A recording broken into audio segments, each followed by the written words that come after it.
राधे राधे महाराज जी। भगवत प्राप्ति के लिए व्याकुलता इतनी बढ़ जाती है कि अपने आसपास के साधकों की आध्यात्मिक प्रकृति को सुनकर अथवा महसूस कर कर उनके प्रति बहुत ईर्ष्या होने लग जाती है महाराज जी। महाराज जी, संसारिक दौड़ में तो स्वयं को फिसड्डी मान ही चुके थे, अब आध्यात्मिक वेदांत में भी गुरु और गोविंद को रिझाने में असफल हो रहे हैं, ऐसी ईर्ष्या है। वैसे यहाँ हार ही जीत है। इसका अहंकार गलित हो जाता है, वो भगवान का शुद्ध शरणागत भक्त बन जाता है। अपबल तपबल और बाहुबल चौथो बल है दाम, शूर किशोर कृपाते हारे को हरि नाम। हे नाथ, मैं किसी योग्य नहीं हूँ, बस आपका ही भरोसा है, आपका ही आश्रय। हे प्रभु, हे प्रीतम, हे प्राणनाथ, मुझे स्वीकार कर लो, सब बात बन जाएगी। भगवत प्राप्ति क्रियाओं से नहीं होती, भगवत प्राप्ति भाव से होती है। जब हम सब जगह से हार जाते हैं तो सच्चा भाव, जो अनन्य भाव है, एक भरोसो, एक बल, एक आस विश्वास, एक राम घनश्याम हित, चातक तुलसीदास, चातक की तरह अनन्य हो जाए। चातक की तरह अनन्य हो गया, भगवत प्राप्ति पक्की हो गई। जैसे चातक पी पी पुकारता रहता है मेघ को, तो दूसरे पक्षी ने कहा उसको पी पी पुकारता रहता है और वो गरजता है और तेरे ऊपर ओले बरसाता है,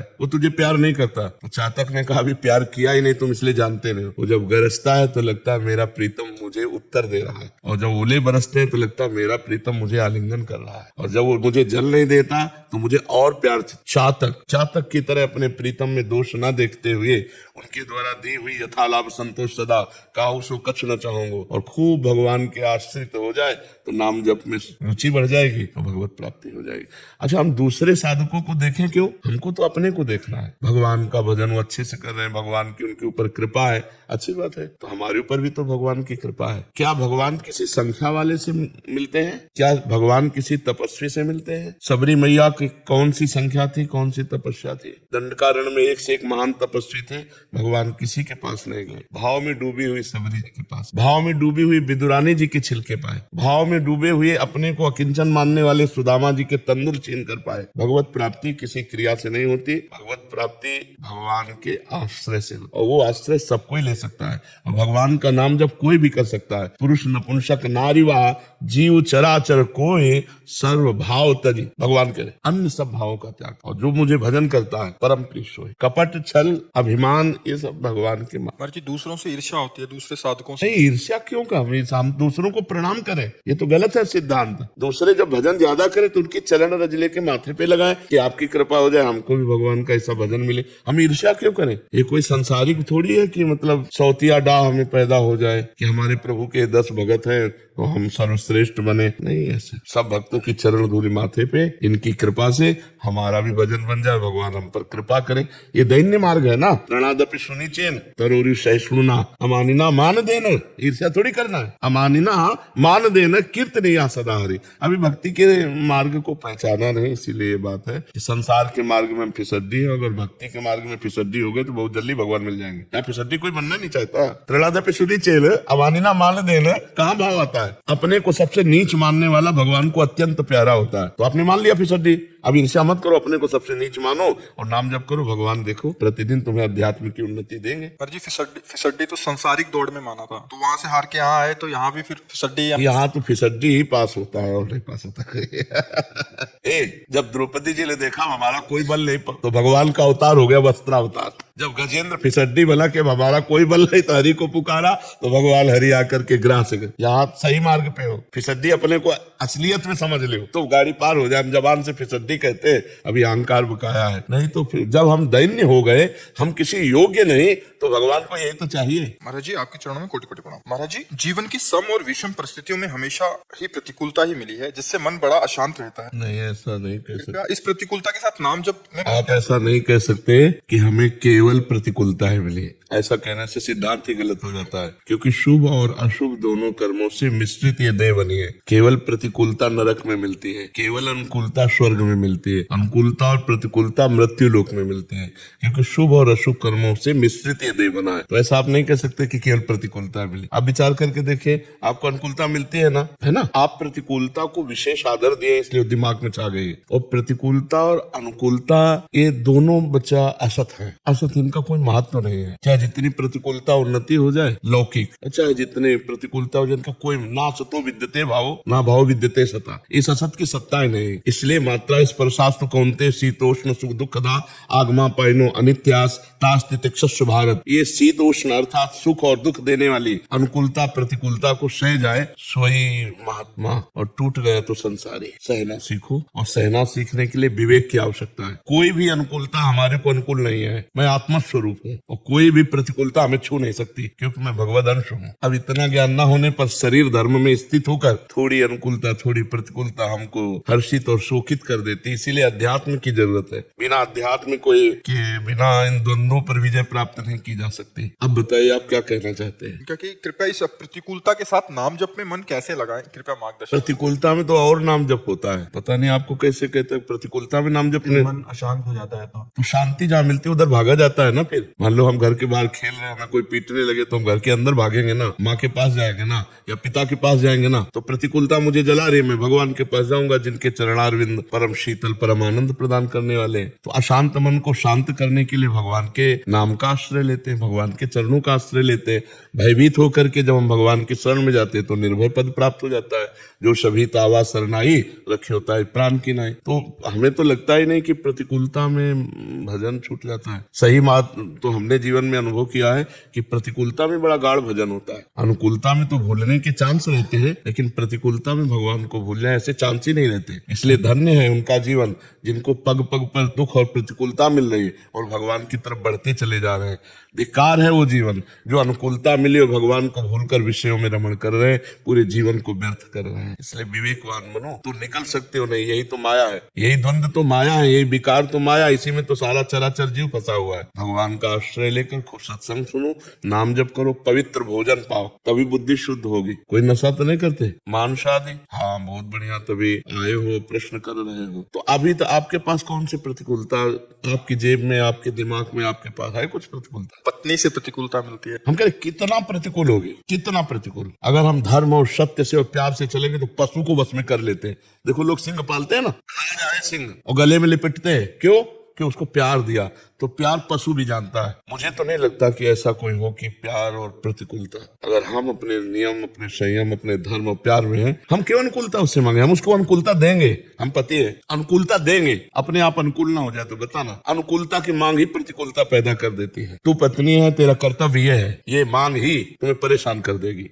मैं तुम्हारा पति हूँ, मैं अपने कर्तव्य में रहूंगा, तुम जितना चाहो विरोध कर लो, मैं आपको सुख पहुंचाऊंगा। अपने कर्तव्य का पालन, अभी वह अधीन ना हो जाए तो मुझे बताना क्यों। अब आप ऐसे आचरण करो जो उसके भावना के विरुद्ध हो, तो प्यार का द्वेष हो जाएगा, नहीं हो जाएगा? क्यों? प्रतिकूलता का क्या विषय है आपकी पत्नी के साथ? जैसे कि किसी भी बात पे छोटी छोटी बात पे राजी ना होना, या किसी उसका नाराजी होना कि आपका नाराजी होना। देखो बड़े आप हो, आपने ऐसे पाणिग्रहण संस्कार जो होता है ना, तो पत्नी का ऊपर होता, पति का नीचे होता है। अर्थात मैं तुम्हारा भाव स्वीकार करता हूँ। तो तुम्हारे घर आई, तुम उसके घर नहीं गए, समझ रहे हो ना? तुम लाए हो उसको अपने घर, तो अब उसकी बात पर रहो। ऐसी कोई बात जो धर्म विहीन हो उसे प्यार से समझाओ।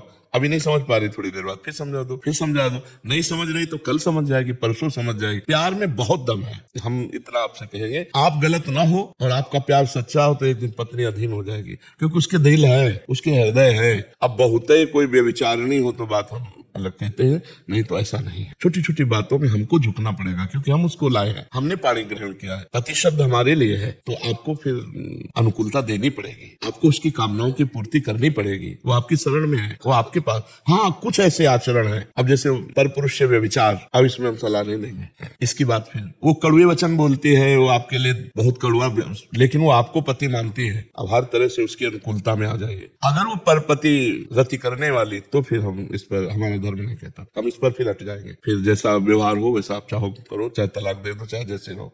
अगर वो आपको पति मानती, किसी और की तरफ नहीं देखती, तो कितना भी कड़वा स्वभाव हो, आपको उसका पालन पोषण करना चाहिए। क्यों? ऐसा दोष है क्या? तो बस फिर आप झुको और उसकी कामनाओं की पूर्ति करो। अपनी कामनाओं की पूर्ति की जहां बात आती है वहीं दुख का अनुभव होता है। स्वामी जी, मैं प्रयास पूरा करता हूँ पर उनको संतुष्टि नहीं होती है। चलो आज नहीं तो कल हो जाएगी, क्योंकि आप धर्म से चल रहे हो। आप धर्म से, आप इधर उधर किसी माई बहन को तो नहीं देखते, तो बस फिर आप देख लेना, हमारी बात मान लेना। धर्म में बड़ी ताकत है, धर्मो रक्षति रक्षिता। एक दिन वो आपके अनुकूल हो जाएगी। क्यों? क्योंकि आप धर्म से चल रहे हैं और उसकी अनुकूलता देना चाहते हैं। तो कभी ना कभी समझ आएगी, अभी प्रारब्ध भोग है, तो वो आपको क्लेश दे रहा है, और जिस दिन प्रारब्ध होगा अनुकूल हो गया वही आपको सुख देने लगेगी। पर धर्म से विचलित मत होना, कभी मारना पीटना नहीं, कभी गाली गलौज मत करना, और बहुत धैर्य से चलो। गृहस्थी परम पवित्र भगवान की प्राप्ति का बढ़िया मार्ग है। किले की लड़ाई है, बाबा जी तो चौड़े की लड़ाई है, मैदान में ललकार कर काम क्रोध को परास्त करना, और गृहस्थी में किले की लड़ाई है, अंदर से व्यवस्थित होकर के फिर इन विकारों पर विजय प्राप्त करके भगवान की प्राप्ति करना। समझ पा रहे हैं? साधु वेश धारण करके कर लिया तो मनुष्य से मांगने से अच्छा है भगवान के आगे हाथ पसारो। महाराज जी, ये सेवक काफी मेहनत कर रहा है, बांकी बिहारी के आगे हाथ पसारो, इंसान के सामने नहीं। हम तो कहते हैं भगवान से भी मांगने की जरूरत नहीं, क्योंकि वो सर्वज्ञ है और हम उनके दास हैं। हाँ, मंगबो भलो ना बाप जो प्रभु राखे टेक, वो खुद सर्व कुछ दे। अच्छा, हमारी मांग केवल प्रभु है, भगवान से नहीं मांगे तो भगवान अपने आप सारी चीजें देते हैं। हाँ, मांगना तो हमें लगता है कि कमजोरी है। लेकिन हमने अपने पूरा ये लक्ष्य किया है कि कोई भी जैसे संत है, सब आश्रम का भी ये रख रहे हैं, जी जी। तो उसमें यही कह रहे हैं कि सब संतों को रखेंगे, लेकिन कोई भी संत भीख ना मांगे। नहीं, आचार्यों ने भिक्षावृत्ति को तो धन मांगने के लिए निषेध है, लेकिन भिक्षाने के लिए आचार्यों ने कहा है दान ले सकते हैं। नहीं, दान लेने की बात तो अलग रही, हम पहले भिक्षावृत्ति पर बोल रहे हैं। आचार्यों ने आदेश किया है क्षुद्र व्याधि चिकित्सताम भिक्षान्नम औषधम, भिक्षान्न रूपी औषध से 4 ब्रजवासियों के टुकड़े रोटी मांगकर जो खाता है उसका वजन, और जो करोड़पतियों की दिए हुए डोनेशन से जीता है उसका वजन बहुत अलग होगा, क्योंकि जीवन भर जी के देखा है। ये 4 दिन की चांदनी है, ये पूरा जीवन भिक्षान्न से ही व्यतीत हुआ है। जी, शायद आप इंगित कर रहे हैं कि जैसे कोई गाड़ी जा रही है तो गाड़ी मांग रहे हैं, साधु ये साधु नहीं होते। साधु केवल आचार्य आज्ञा का पालन करता है। आधा घंटा के लिए हम केवल भिखारी होते हैं जो ब्रजवासियों के घर के दरवाजे जाकर रोटी मांगे, इसके बाद बादशाह के बादशाह हैं। ये रुपया मांगना तुच्छ गिरी है, वो भगवान का कोई भरोसा नहीं, केवल भेष रख लिए। हाँ जी, उन्हीं के लिए कह रहे हैं। ये नहीं है कि वेश धारण किए हैं कि अरे भैया, न किसी गुरु से न किसी आचार्य से, केवल नौटंकी में जैसे धारण किए जाते हैं ऐसे धारण किए। मर्जी संत वेश जो आचार्य पद्धति से जुड़ा है वो कभी ऐसा नहीं कर सकता। ऐसा नहीं, हम कहते हैं साधु ऐसा तो नहीं कर सकता, नहीं, साधु नहीं, ऐसा नहीं। हमने बहुत संतों को देखा है। नहीं वो नहीं कर सकते सर, जो भेष धर के जो कर रहे हैं उनके लिए उनको। हाँ, वो तो पाखंड है, खुला पाखंड है। आज तो हम भागवत में चर्चा हो रही थी। आपकी वही हमारा प्रश्न था, कोई खुली चर्चा हमको मिली थी उससे। हाँ, तो ये तो मंगबो भलो न बाप से जो प्रभु राखे टेक। हाँ, एक भी संत कभी ऐसे नहीं कर सकता, कभी ऐसे नहीं कर सकता, मर चाहे भले जाए। जो भजन करेगा वो नहीं कर पाएगा। नहीं, संत तो कहते ही उसी को जो भजन करता है, और भजन न करे तो फिर पाखंड ही है, दम्भ है। बिन विवेक वैराग्य भक्ति बिन सत्य न एको मानो, भगवत विमुख कपट चतुराई सो पाखंड जानो। भगवान सबका भरण पोषण करते हैं, भगवान के भरोसे रहो। मांगना तो किसी को नहीं चाहिए, चाहे गृहस्थ हो चाहे विरक्त। गृहस्थ है तो अपनी कमाई से जियो, किसी से मांग कर उधारी लेकर के थोड़ी कोट पैंट पहनना है। अगर हमें भगवान ने पैजामा कुर्ता लायक बनाया तो हम पैजामा कुर्ता पहनेंगे, तो हमारी उसमें शान है। हम किसी से उधारी पे ले जी रहे नहीं। और साधु का है तो भगवान महलों में रखो चाहे झोपड़ी में बांस दो, हम आपके पूरे समर्पित है, जैसे चाहो वैसे रखो। पर आज हम आपको प्रभु बता रहे हैं कि बोलबाला पाखंड का होता चला जा रहा है, बढ़ता चला जा रहा है, और कई तरह से ठगाई शुरू है।